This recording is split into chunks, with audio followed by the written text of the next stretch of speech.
This video is brought to you by Factory Direct Trains. Visit factorydirecttrains.com and check out their wide selection of model railroading products and supplies. Hey everybody, it's Jimmy from the DIY and Digital, and I've got a quick preview of what's coming up this week and next week on my channel, plus a quick tip for you guys.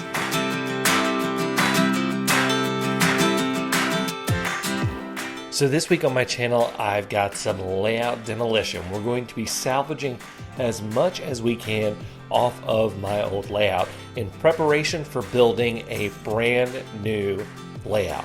Then next week, we're going really into the first step of building this new layout. I'm going to be showing off my bench work that I'll be using, and we'll be doing some basic wiring that we need to really get everything else going. So that's what's coming up this week and next week. Now, on to my quick tip. My quick tip this week is knowing where to spend your money and knowing where you can get a deal and save some money in model railroading.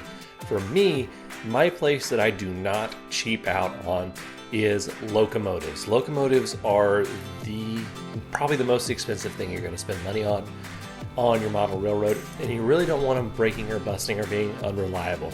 So for me, I will always shell out a bit more cash to get a reliable locomotive. Now, there are inexpensive but good locomotives, and if you're going to go that way, you're going to want to invest a little bit more money into the maintenance and into making your track connections more bulletproof in terms of electricity. So that's my quick tip for this week. If you haven't already, go ahead and hit that subscribe button, hit that like button, and hit that bell icon so that you don't miss any updates or quick tips like this video. Until next time, I'm Jimmy from the DIY and Digital. Happy railroading!